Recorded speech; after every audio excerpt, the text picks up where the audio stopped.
Bom, irmãos, boa noite a quem ainda não dei boa noite.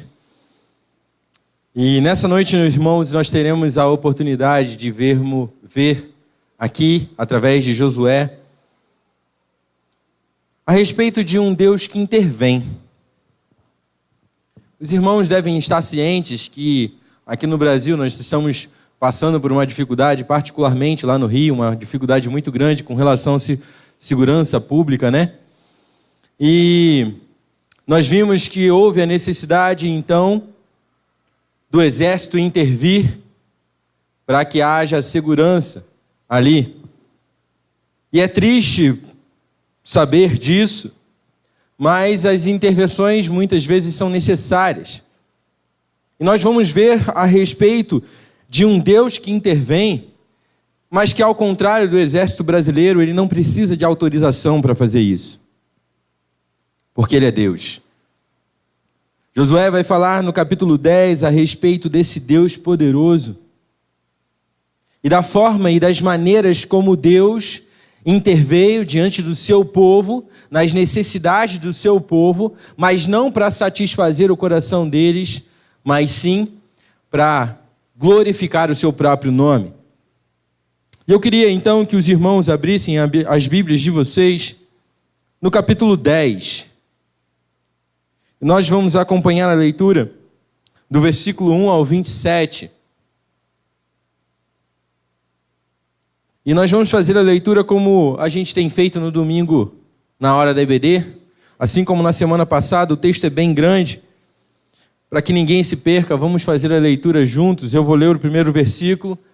E quem quiser participar do momento, se coloque de pé, leia os próximos 2 versículos, até a gente chegar no versículo 27. Capítulo 10 do livro de Josué, versículos de 1 a 27. Peço que os irmãos se prontifiquem o mais rápido possível para fazer dessa leitura algo bem rápido e objetivo para a gente. A palavra de Deus diz assim: Sucedeu que Adonisedeque, rei de Jerusalém, soube que Josué tinha conquistado Ai e tinha destruído totalmente, fazendo com Ai e seu rei o que fizera com Jericó e seu rei, e que o povo de Gibeon tinha feito a paz com Israel e estava vivendo no meio deles.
homens de Israel, e disse aos comandantes dos exércitos, que os tinha acompanhado: venham aqui e ponham o pé no pescoço desses reis.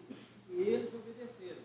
Disse-lhes Josué: não tenham medo, não desanimem, sejam fortes e corajosos. É isso que o Senhor fará com todos os inimigos que vocês tiverem de combater. Depois Josué matou os reis e mandou pendurá-los em 5 árvores, onde ficaram até a tarde. Ao pôr do sol, sob as ordens de Josué, eles foram tirados das árvores e jogados na caverna onde haviam se escondido. Na entrada da caverna, colocaram grandes pedras que estão lá até hoje. Amém? Vamos orar? Senhor Deus nosso Pai, nós te pedimos que nesse momento em que estamos de frente com a Tua palavra, que o Senhor use ela para transformar as nossas vidas, Pai. Pedimos isso porque cremos que o Senhor já tem feito isso em nossas vidas. O Senhor já tem acrescentado e tem nos ensinado por meio da palavra, e te pedimos que mais uma vez o Senhor faça assim também. Que o Senhor seja glorificado e louvado em tudo que iremos pensar aqui nessa noite por meio desse texto, e que possamos sair daqui desafiados pela Tua palavra, a compreendermos cada vez mais que o Senhor é um Deus, até hoje, que intercede por nós. Nós oramos assim, Senhor, e agradecemos desde já por tudo aquilo que vamos experimentar por meio da Tua palavra. Oramos assim em nome de Cristo Jesus. Amém.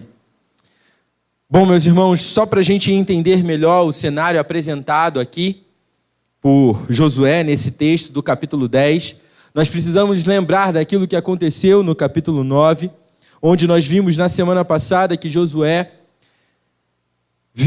se viu envolvido numa artimanha dos gibeonitas, onde eles conseguiram enganar Israel e o povo de Israel, porque Israel e Josué não consultaram a Deus. Então eles fizeram uma aliança com os gibeonitas. E por isso, então, nós vimos na semana passada, no término do capítulo 9, que eles se comprometeram a fazer valer aquele juramento, aquela aliança feita com eles. Bom, vimos também que, por meio desse plano dos gibeonitas, agora então, os aliados cananitas tinham já conhecimento que os gibeonitas haviam abandonado a aliança. E, portanto, agora os gibeonitas também eram inimigos dos cananitas. Tendo isso em mente, então, precisamos ligar essas informações ao que nós acabamos de ler no capítulo 10.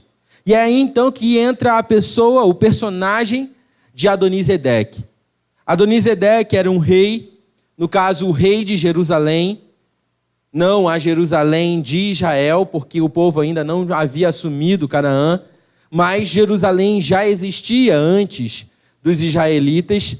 Então, ele era rei desse território e, por insatisfação pelo fato de haver uma aliança entre o povo cananita e o povo israelita, que estava entrando em Canaã e dominando tudo, Adonisedeque, também motivado pelo seu medo, como nós vemos ali nos primeiros 4 versículos, ele resolve promover uma outra aliança.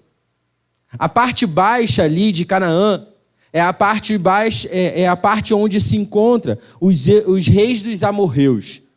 Os amorreus, eles dominavam a maior parte daquele território ali de Canaã, e por isso, então, eles tinham cidades muito fortes. Uma delas era a própria cidade de Ai. Então, esses reis, sabendo dessa invasão acontecendo, liderados por Adonisedeque, eles se juntam para tentar fazer frente contra o Deus de Israel. Como nós vimos no início do capítulo 10, eles também ouviram a respeito das vitórias de Israel. Eles também ouviram a respeito do Deus e a forma como o Deus de Israel estava trabalhando em favor do seu povo, lutando pelo seu povo, assim como nós já vimos a Josué declarando o Senhor como o Senhor dos exércitos, ou seja, o Deus que guerreia em prol do seu povo, as pessoas todas já estavam sabendo disso. E Adonisedeque, ciente de que o Deus de Israel era o Deus que estava por trás de todas essas vitórias, ainda assim, achou que era viável lutar contra o Deus de Israel.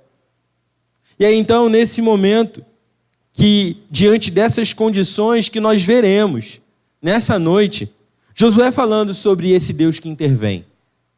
E, meus irmãos, não pensem que pelo fato da gente estar falando sobre isso somente agora, quer dizer que Deus não interveio em nenhuma das situações da vida de Israel. Pelo contrário, nós vemos intervenções da parte de Deus de maneira muito direta, desde o início da criação do homem até esse momento onde Israel está aqui diante da terra de Canaã para conquistar.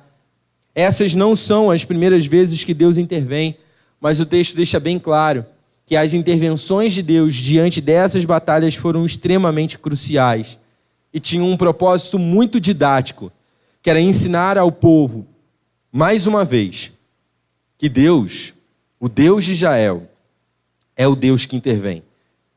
Um Deus que não poderia ser comparado com nenhuma das divindades cananitas, nenhuma das divindades egípcias, porque nenhum deles era real e nenhum deles intervinha em favor do seu povo. Ao contrário disso, nós vemos ao longo da história de Israel, de maneira completa, que Deus sempre interveio nas batalhas de Israel. Sempre foi deixado bem claro, através da palavra de Deus, que sempre foi Deus que venceu as batalhas. Nunca o homem, sempre Deus. O homem teve a sua responsabilidade diante da sua obediência demonstrada a esse Deus. Mas as vitórias sempre foram de Deus.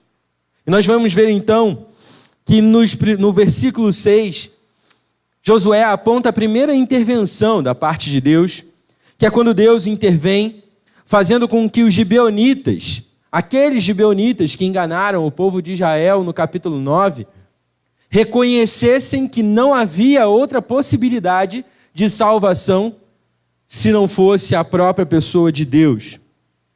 Talvez possa vir à sua cabeça que isso aconteceu no capítulo anterior, quando eles fazem essa aliança com Israel.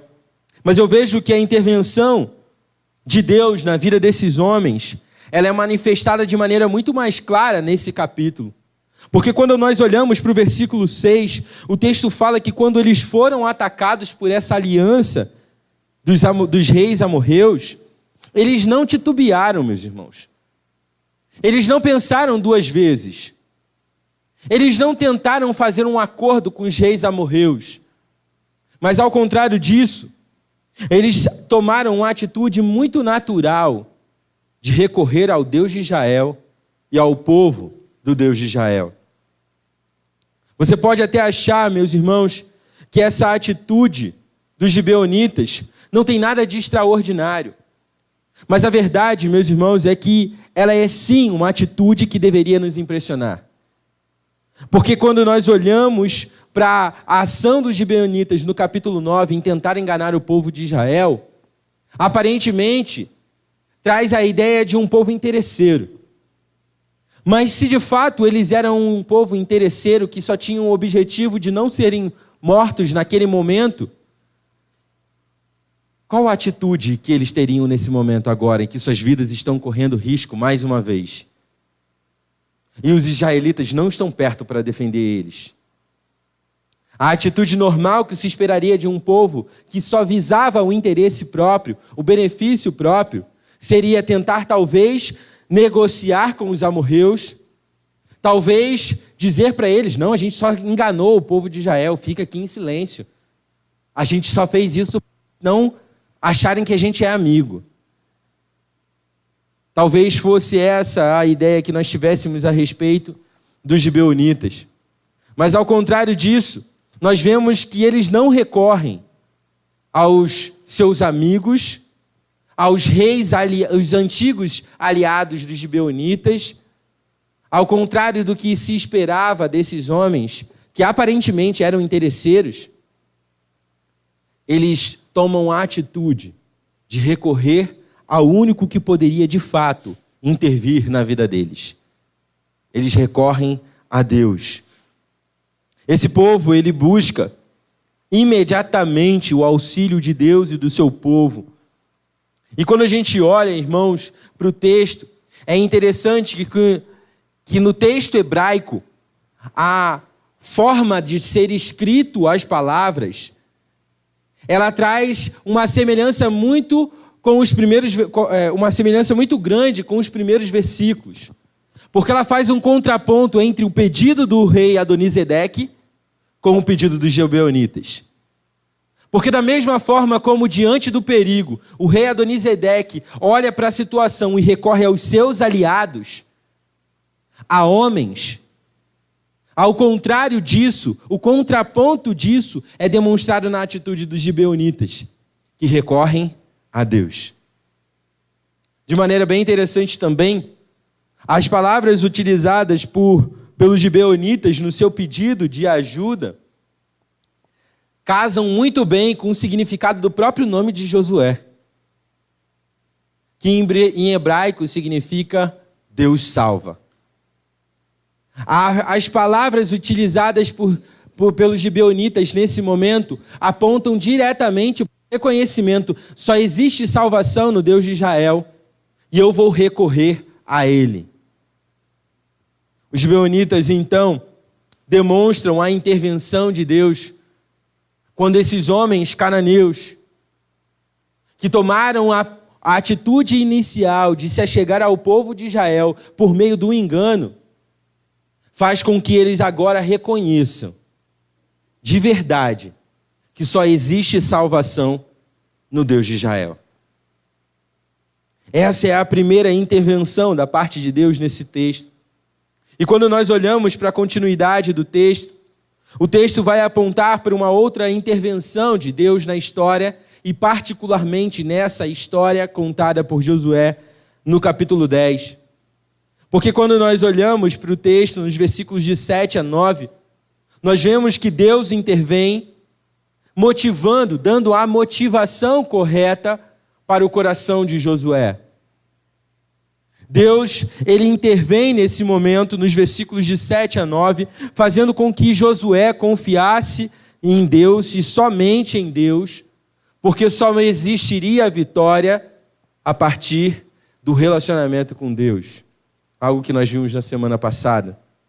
E no versículo 7, meus irmãos, Josué descreve ali a atitude correspondente da parte de Josué e de todo Israel, quando eles tomam partido dos gibeonitas e fazem isso de maneira imediata. Da mesma urgência que foi utilizada para escrever a carta de socorro, também Josué responde de maneira confiante em Deus, que eles deveriam auxiliar os gibeonitas.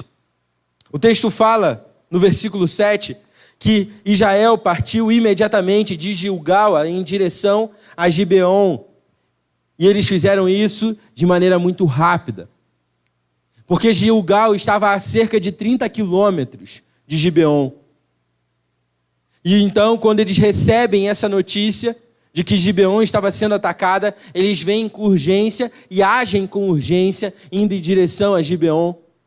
E o texto fala também que eles percorreram esse percurso de 30 quilômetros em um dia, com o objetivo de auxiliar Gibeon nessa defesa contra essa aliança dos reis amorreus.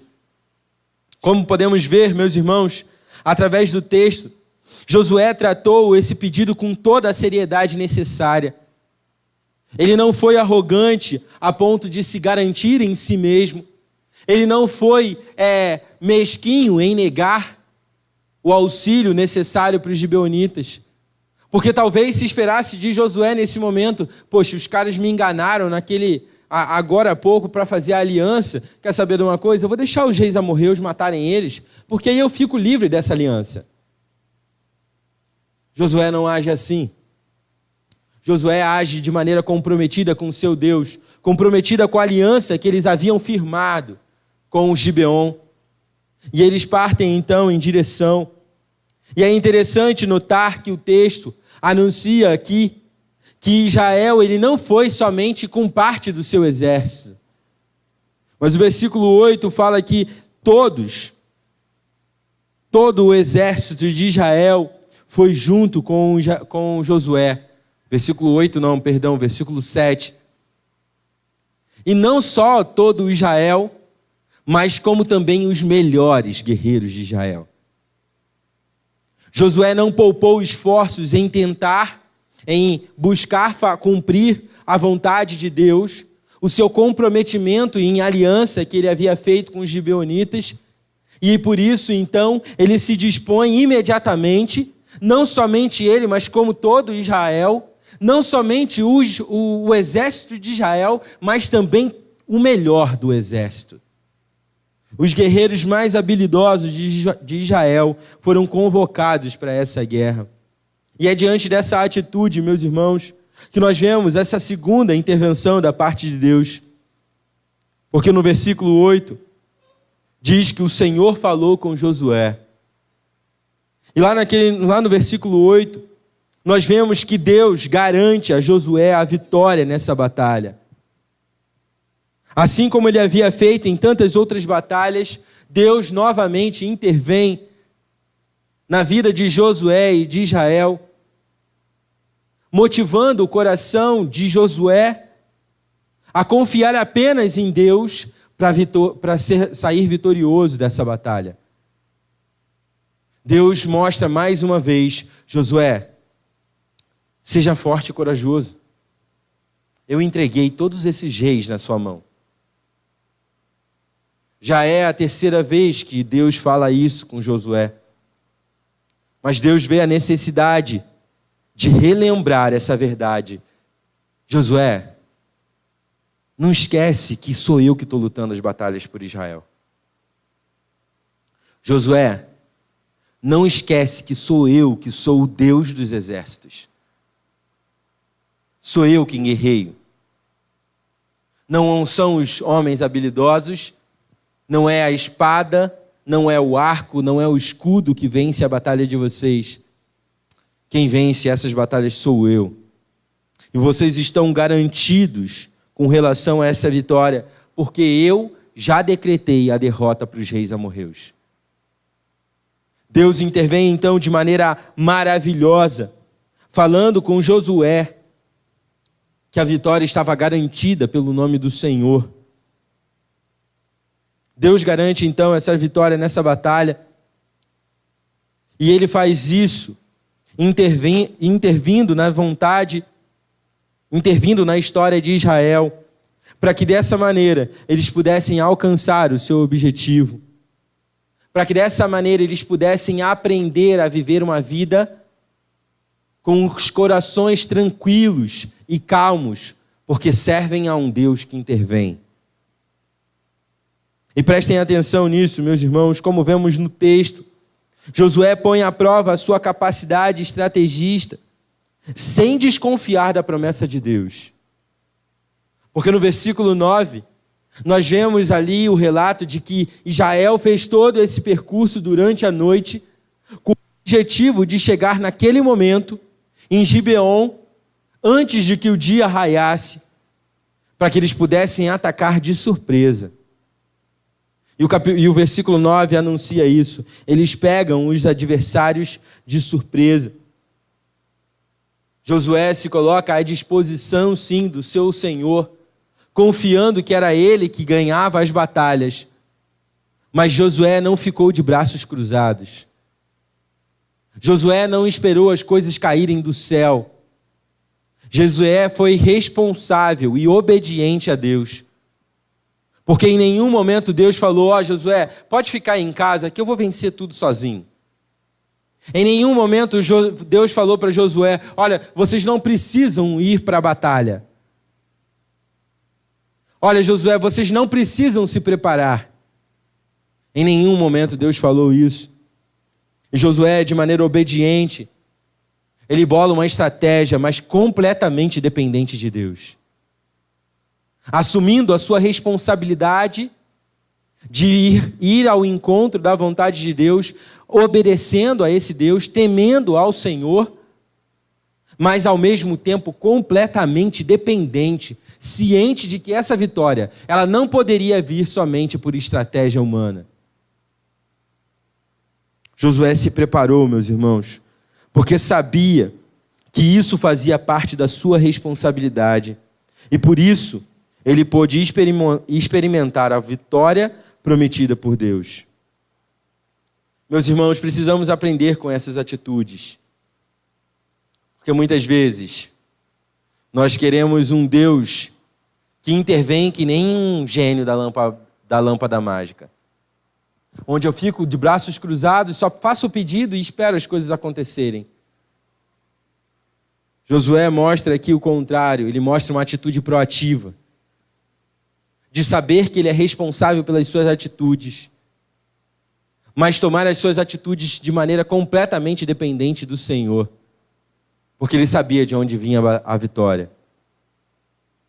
Diante disso, meus irmãos, nós passamos para os versículos 10 e 11, onde nós vamos ver a terceira intervenção de Deus. E Deus intervém aqui de maneira direta na batalha contra os reis amorreus. Esses versículos, eles revelam a preocupação de Deus em preservar o seu povo, em cuidar do seu povo.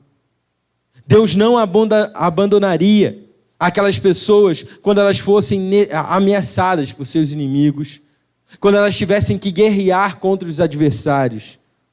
Sendo assim, vemos que Deus intervém na batalha, trazendo sobre eles aquilo que é chamado aqui de um momento de confusão. O texto fala que Deus trouxe confusão aos exércitos dos amorreus, a ponto deles serem incapazes de sequer se defenderem. Israel já havia chegado de madrugada, de maneira sorrateira, tranquila, sem dar avisos. Começa o seu ataque de maneira surpresa. Mas nós vemos que, mesmo diante dessa surpresa do ataque, o que garantiu essa vitória foi a intervenção direta de Deus em confundir os inimigos de Israel. Deus faz isso, meus irmãos, e ele ganha aquela batalha para Israel. E, meus irmãos, quando nós olhamos para a continuidade no versículo 11, nós vemos que a intervenção de Deus não se limitou apenas a esse momento de confusão criado no início da batalha contra Israel. Mas nós vemos também no versículo seguinte, que aqueles que acordaram ali confusos ainda conseguiram fugir. Deus intervém mais uma vez, trazendo sobre eles a chuva de pedras. Nas versões mais antigas, né?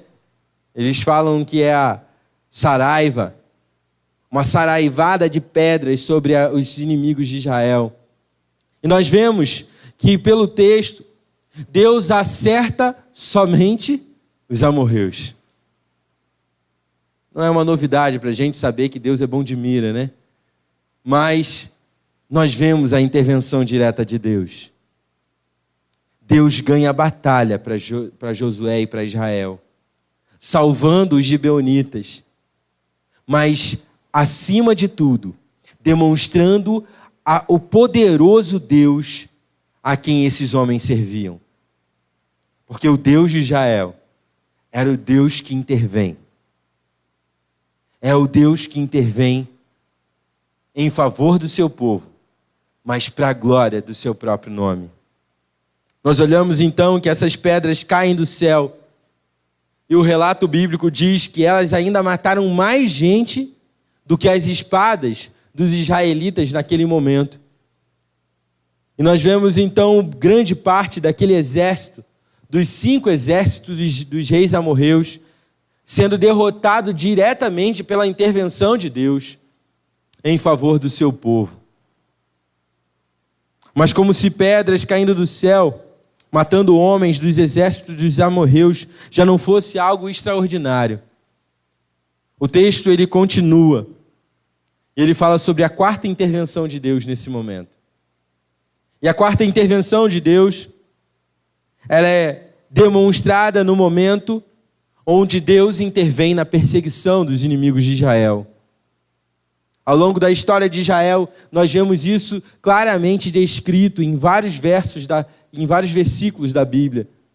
Nós vemos os salmistas rogando por diversas vezes que Deus fizesse essa intervenção direta, derrotando os seus inimigos, aqueles que se opõem ao Deus.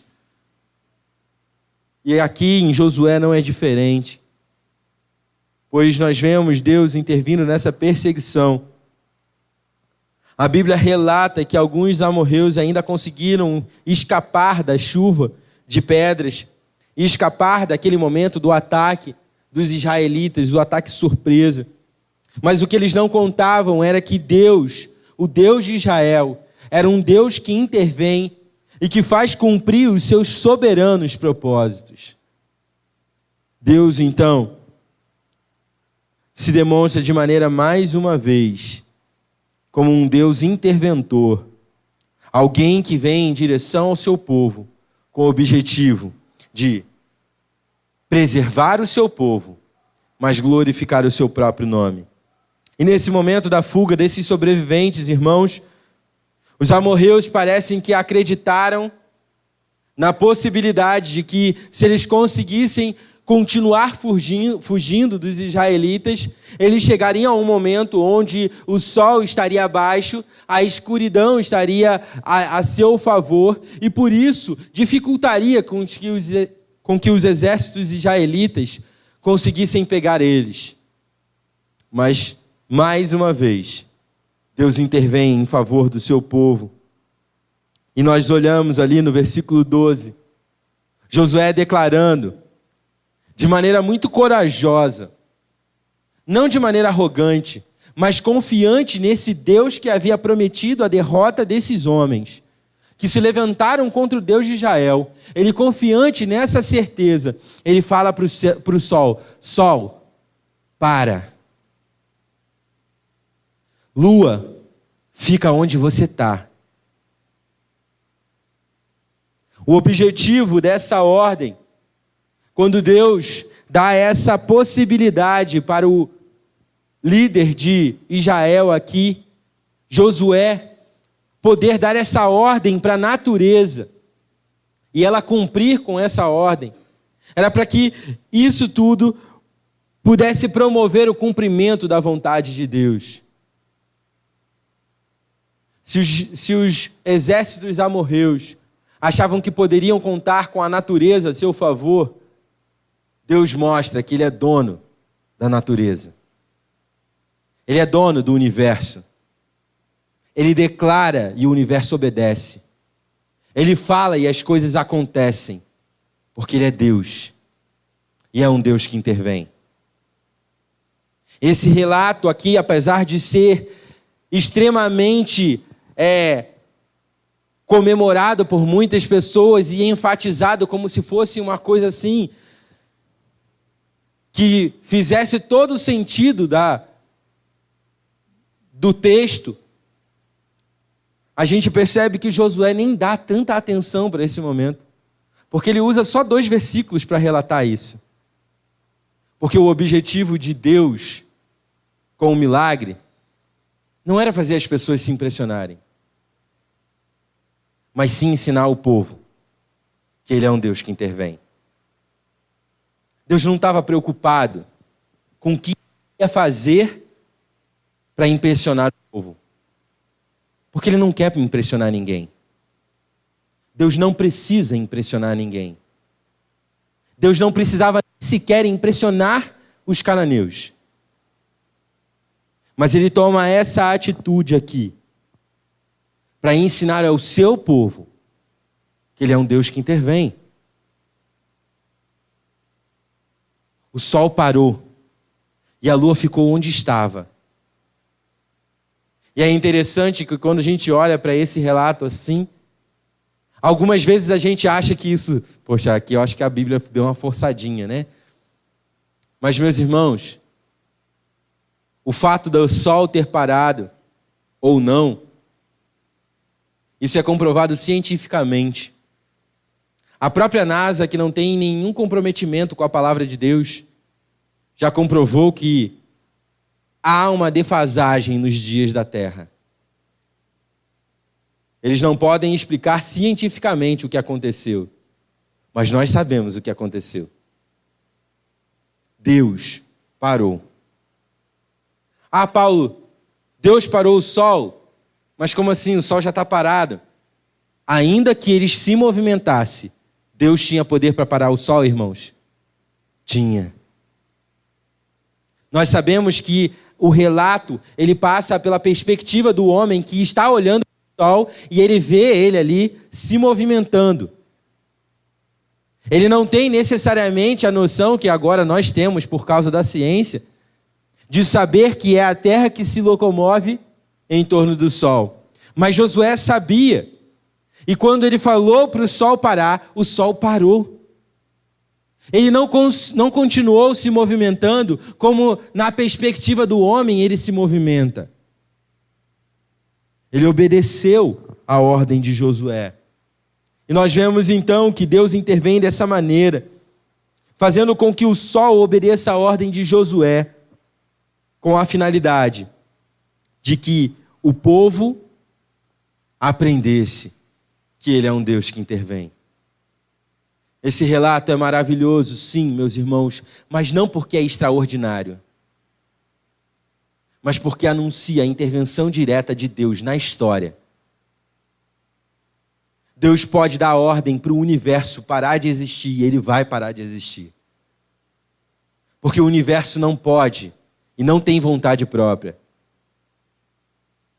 O universo está subjugado à vontade do Deus Todo-Poderoso, Criador dos céus e da terra. Deus queria ensinar isso ao povo. E no final desse relato, nós vemos que a batalha de Israel contra a aliança dos amorreus, ela chega ali ao seu final. E nós vamos ver a quinta intervenção da parte de Deus nos versículos 21 e 25. Deus intervém, meus irmãos, mais uma vez, no impacto entre as nações cananitas. Vemos que no final da batalha, meus irmãos, Deus aponta para esses impactos causados pelo seu poder.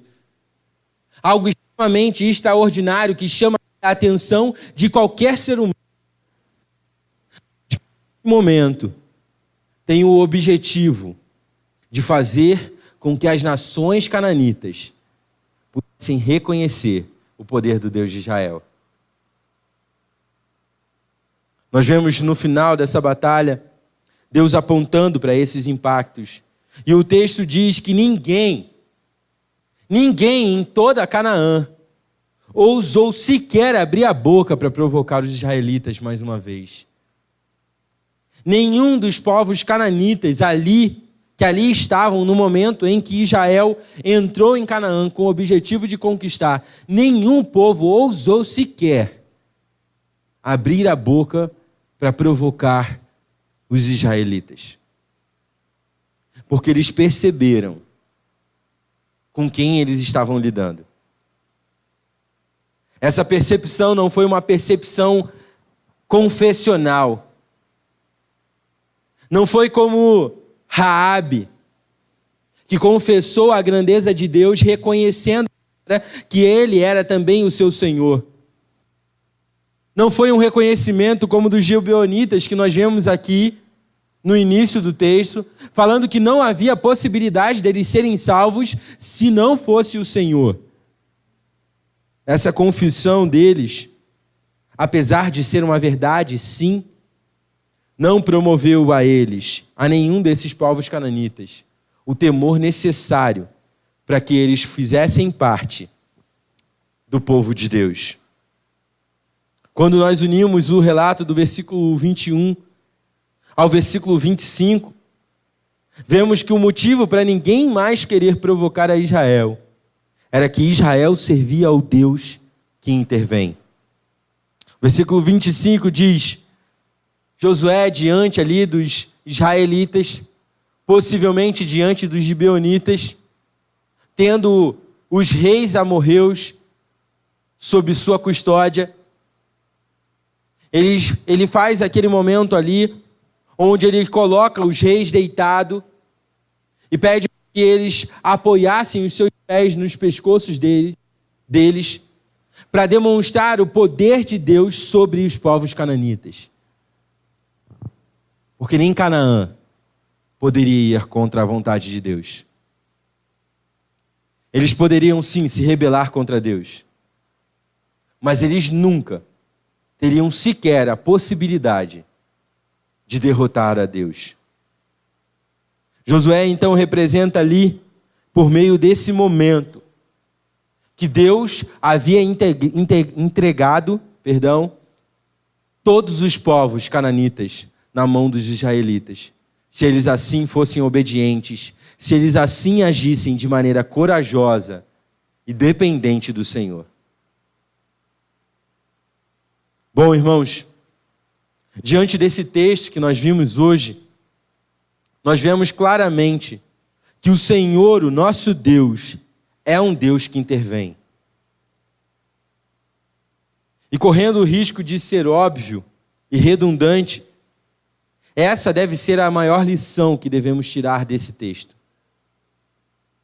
Quando eu olho para esse texto, eu enxergo Deus claramente ensinando para o seu povo e intencionando também, por meio do exemplo de Israel ali, ensinar a cada um de nós também que possamos confiar nesse Deus que intervém. Muitas vezes, irmãos, nós olhamos para textos como esses e nós não negamos que Deus tenha de fato poder para intervir na história. Muitas vezes nós olhamos para momentos extraordinários e principalmente quando a palavra de Deus fala sobre milagres sobrenaturais, nós muitas vezes olhamos para esses textos e não negamos a verdade disso. Mas talvez, irmãos, a nossa maior dificuldade seja batalhar com o nosso próprio coração para crer que o mesmo Deus que abriu o Jordão para o seu povo passar a pés secos, que o mesmo Deus que derrubou as muralhas da fortificada cidade de Jericó, por meio de obediência do seu povo, que o mesmo Deus que acabou de parar o sol e a lua aonde eles estavam, é também o Deus que intervém na sua vida e na minha vida hoje. Talvez essa seja a maior dificuldade que nós temos, irmãos. Porque se perguntarmos uns para os outros, quem acredita num Deus que intervém, muitos de nós vamos responder positivamente, dizendo que acreditamos. Mas a nossa maior dificuldade é lidar com as batalhas do nosso coração, em crer que esse mesmo Deus que fez isso em favor de Israel no Antigo Testamento é o mesmo Deus que age na sua vida agora, nesse momento. Essa é a maior dificuldade. E por isso, essa deve ser a nossa maior lição para a nossa noite de hoje, irmãos. O Deus que nós servimos continua, sim, fazendo milagres hoje. E Ele faz isso para a sua glória e para o nosso bem. Porque Ele foi, é e sempre será o Deus que intervém. Sempre. Ele não vai mudar. Ele não vai fracassar. Ele não conhece derrota. Porque Ele é o dono de tudo. Ele é o Deus que intervém. Que não precisa da autorização de ninguém para fazer essa intervenção. Ele não precisa fazer como o exército brasileiro, que precisou aguardar chegar a um estado de calamidade no Rio de Janeiro, para que ele pudesse ter a autorização de intervir. Deus não precisa disso. E isso é extremamente maravilhoso, irmãos. Porque Deus, Ele intervém na nossa história para a sua glória e para o nosso bem. Amém? Queria convidar os irmãos a ficarem de pé. Nós vamos encerrar o nosso tempo orando juntos, agradecendo e louvando a esse Deus que intervém em cada detalhe da nossa história, porque Ele não precisa de autorização para fazer isso. Oremos. Senhor Deus, nosso Pai, muito obrigado por esse tempo que tivemos aqui. Muito obrigado, Deus, porque por meio da Tua palavra o Senhor transmitiu a nós Transmitiu não, talvez a melhor palavra seria relembrou a nós que o Senhor é esse Deus que intervém. Muito obrigado, Deus, por nos relembrar dessa verdade. Porque muitas vezes, Pai, nós lutamos contra o nosso coração, porque sabemos dessa verdade, mas muitas vezes esquecemos, não vivemos por meio disso, Pai. Em algumas vezes até mesmo acreditamos que o Senhor não está tão preocupado assim com a nossa vida. E Deus nos perdoa por essa atitude pecaminosa, porque o Senhor é sim e sempre será o Deus que intervém.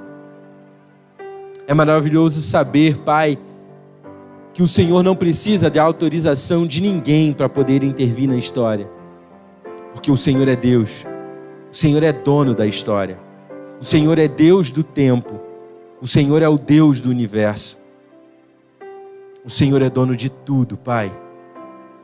E nós somos gratos pelo Senhor intervir de maneira graciosa em nossas vidas.